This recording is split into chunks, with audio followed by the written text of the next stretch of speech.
দু পায়ে মাঝখানে আস্তে করে ঢুকালা, পায়ে মাঝখানে আস্তে করে ঢুকালা, খট করে চাপ দিয়ে মুখে ভরে নিয়া।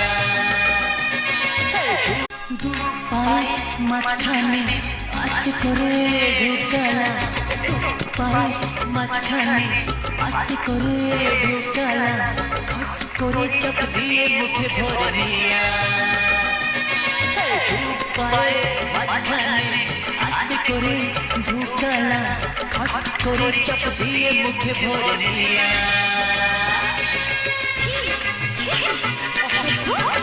না সুন্দরী, তোমরা ভুল ভেবো না, ঠাকুরমার পান খাওয়ার সুপারিয়ার জাতি, বুঝলে, সুপারিয়ার জাতি।